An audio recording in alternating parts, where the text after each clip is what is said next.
Laura Riley, and I'm the chair of OBGYN at Weill Cornell Medicine, and I am a practicing maternal fetal medicine specialist with expertise in infectious disease. So IDSOG has been an amazing, I would say, stimulant in my career. I first came when I was new junior faculty at a place that wasn't so hot, so it was great to come here and be embraced by giants in the field, many of whom have remained as both mentors as well as actually sponsors throughout my career. I think the nicest thing, one of the nice things about IDSOG is the relationships that you develop with different people, both people who are above you and people who are coming behind you, which I think has been really special over the last literally almost 20 years. It's crazy. My name is Paul Jesse. I'm a professor of obstetrics and gynecology at Thomas Jefferson University in Philadelphia. My background is that I did a fellowship in infectious diseases in the Department of Medicine at Temple, and basically have stayed in Philadelphia ever since. I first started hearing rumors about this society that was interested in infectious diseases. Eventually I wrote a letter to Ron Gibbs asking him how to find out more about the society, and the first meeting I came to was a meeting at Stowe in 1993. Which, if I do the math right, is 30 years ago. Holy cow, the years go by quickly. And one of the things that struck me is how friendly the society is. And so there I was, just finished a fellowship. I'm at a table with Neil Silverman, who I knew from my years at Jefferson, and Ron Gibbs comes up and just says, "Oh, the Philadelphia contingent. I'm from Philadelphia." And then he kind of took us under his wing and chatted with us for 20 minutes, really put us at ease.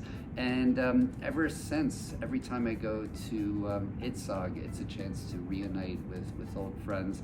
I was nervous the first year I was presenting a paper on yeast infections, and Linda Eckert, who I'd never met from the University of Washington, had a really similar title to her talk. And I was thinking, oh no, we're going to be talking about the same thing. Fortunately for both of us, she had a completely different take on the subject, and every year now I get to see Linda, which is always a great opportunity. So I think the meeting has a lot of value in so many ways. So first of all, it's really cutting edge medicine. You learn about what's coming along, you learn about these really nuanced approaches to treating the conditions that we see, but also they're just fantastic opportunities outside of the scientific meetings themselves. So every year it's a chance for me to see Jack Sobel, who's my mentor, who's been invaluable in my career. There are just countless members of the organization who I'd love to mention, who I just enjoy seeing every year, and some of these casual conversations come up with ways to develop my career. So many of them have been wonderful advisors for what I should do in my own career, and then also just have given me great insights on the things that I do in medicine. I'm Richard Sweet. I was, I think, the 6th or 7th president. I joined IDSOG in 1975. Makes me an old guy, I guess. And I was in the sort of second batch of people who joined, myself and Dave Eschenbach and Ron Gibbs. So we've been members almost the entire 50 years that IDSOG has existed. And it's truly been one of the nicest organizations in the time I've spent in academic medicine. It fostered both excellence in clinical infectious diseases as it relates to obstetrics and gynecology, research in a pretty nascent field. When there were like 7 of us at the time that I came in. But it was able, over all those years, to also develop camaraderie.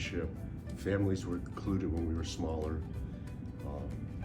And so it really, we were talking about how late I was yesterday. We were actually visiting Marvin Amstey. Ron Gibbs and I and our wives went to visit Marvin Amstey and his wife in Rochester. And he was one of the original people in the group. So we've maintained these friendships. Our wives are very close since 1975. And so that's kind of truly amazing, since we live in very disparate areas of the country, or did. What has the society done for me? I sort of alluded to it a little bit. I met, Ron Gibbs, Dave Eschenbach, and I came in at the same time. And I think it's fair to say that the three of us helped take the society to a different level. We were probably the first ones that began to get large NIH grants to really foster relationships with other departments, with basic scientists as well as clinicians, trying to put teams together. And some of the young people will realize this, but the sort of three areas where many of the investigators in IDSOG came from were the training programs that the three of us set up. So that's probably my fondest memory because, as I mentioned before, teaching is what I really love, and training and stimulating young people. And we both set up the three of us, not both, I'm sorry, training programs in infectious diseases, reproductive infectious diseases, and sort of became a real area as the result of that. And the people we've trained, I'll speak for myself, the people I've trained, they've been my friends and colleagues. And when I went from UC San Francisco to University of Pittsburgh, several of them, followed with me, and keep those lifelong things. And Eschenbach from the University of Washington.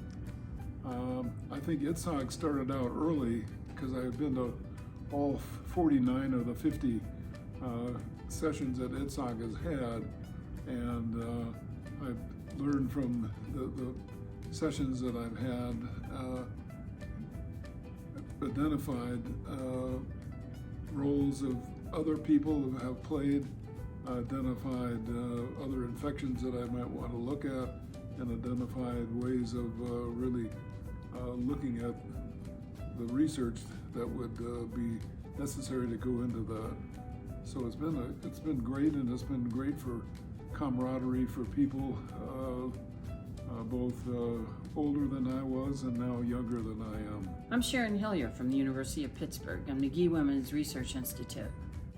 Infectious Disease Society for OBGYN has been an incredibly important part of my life.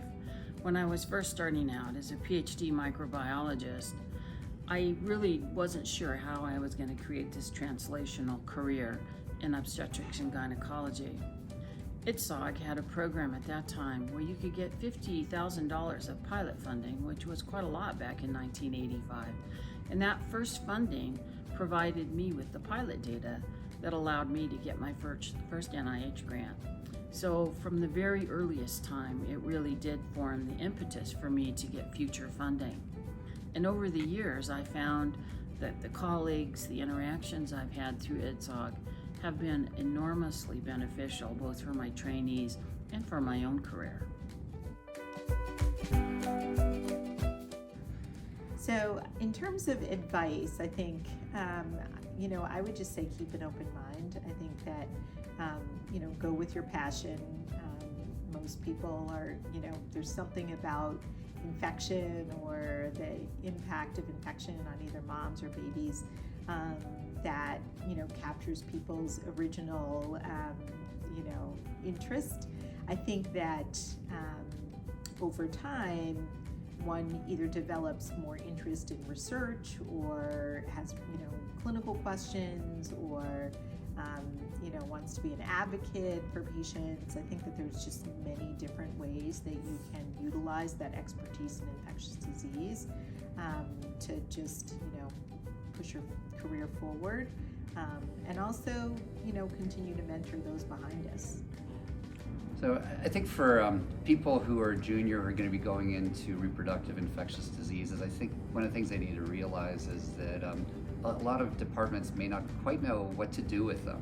And so I think it's really important to try to find a position where the chairman really understands what you're doing, that the chairperson really understands what you're doing, that they have an idea for how you'll fit into the department, and that they're willing to support whatever you feel you'd like to do with that training, because the training is very unique. It can be applied to a lot of different situations in OBGYN. Some people are interested in infections in pregnancy, some are interested in gynecologic infections, And so there are just so many different ways to go, and I think the most important advice is to have a sense of what you'd like to do with the training, and also make sure that you're in a position where they have a clear sense of how they're going to support you and what you'd like to accomplish.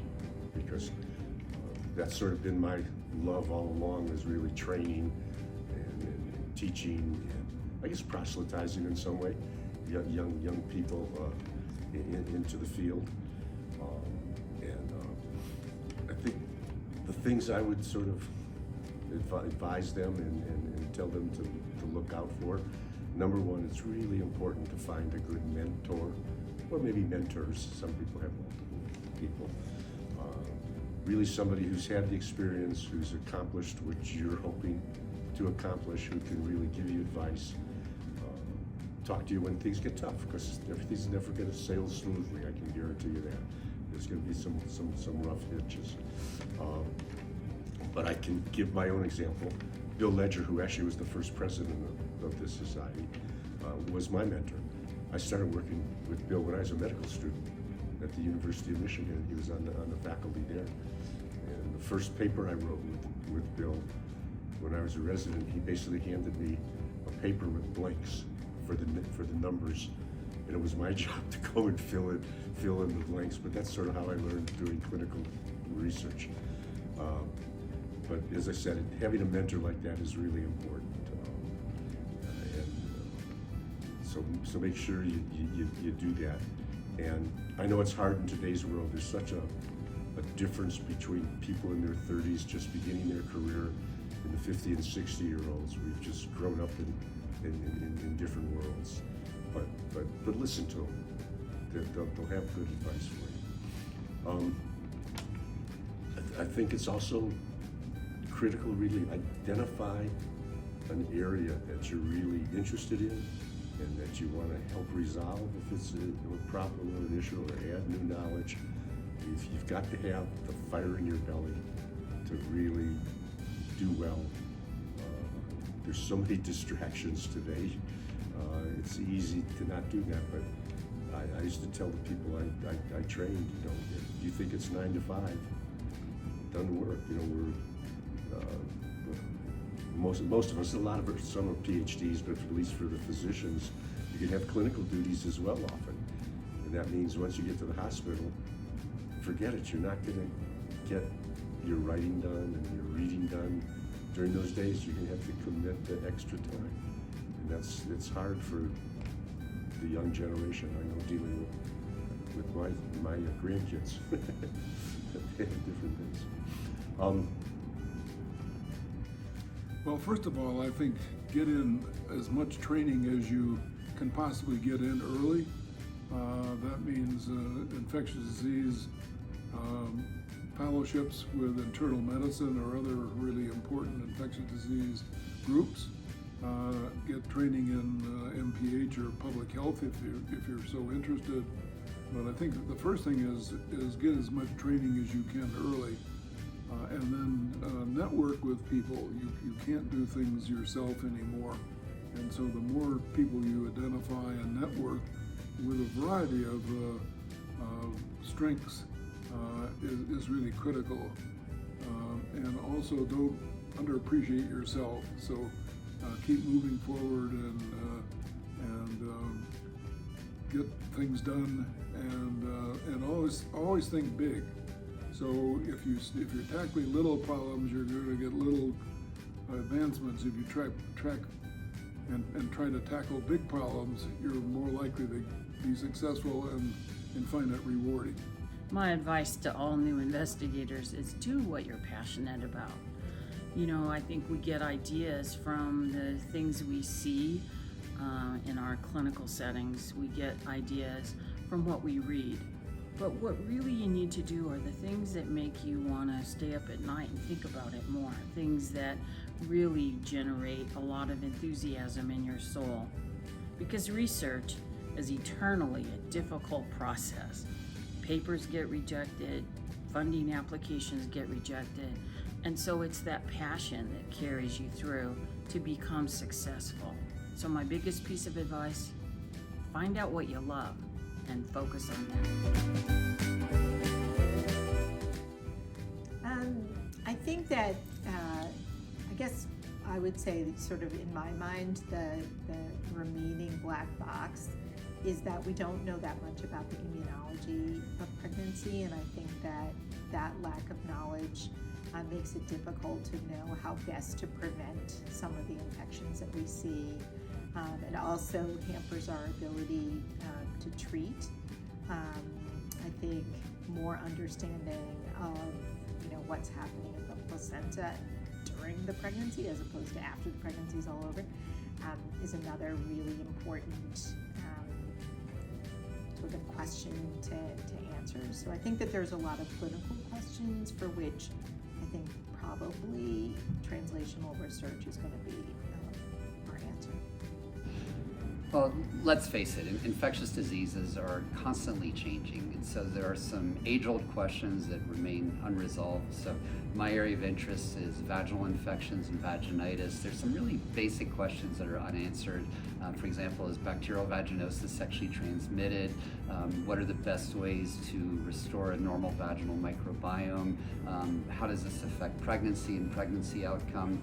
But I think the other public health challenges to recognize is that because infectious diseases is always evolving, there are going to be new questions that come up, and you only have to look at the most recent past few years to see that COVID has come along. I'm sure there will be new challenges that come along as well. We recognize sometimes that old diseases are actually due to infections, and the role of OBGYNs who have training in infectious diseases and interest in infectious diseases is very important. One of the things that I've noticed over the past 10 to 20 years is that whenever there's a story on NPR and they're talking about infections in pregnancy, it's always an IDSOG member who gets selected to be the spokesperson to talk about the condition. And it's kind of ironic. It's the same as when I was a young faculty person in 1975. My area of research and expertise is sexually transmitted diseases. And that epidemic is burgeoning again, and they're setting records, and we're back again with sexually transmitted diseases, chlamydia, gonorrhea, things like that, and their impact on the reproductive health of women, both in not being able to get pregnant because of infections in the female genital tract, and then the adverse effects it can have on pregnancy, both to the mom and to the fetus and newborn baby. And it makes you wonder what you did all these years if we're still talking about the same thing. But of course, human nature and lack of federal funding for sexually transmitted diseases has let the diseases go rampant again. So I think those were the things, but you need a team. People laughed at Hillary Clinton when she said it takes a village to raise a child. But it takes a team to be productive, to foster research. And again, for those who are coming from obstetrics and gynecology, just don't limit yourself to your department. Reach out, it's important. The epidemiology, the microbiology, the basic scientists, working together, you're going to accomplish a lot more. You'll have the ideas about what's clinically important or what are the major issues facing women's health in obstetrics and gynecology, but they'll have the basic tools to help you unravel those problems and come with the answers, hopefully. Well, I think the greatest challenge is just financial support.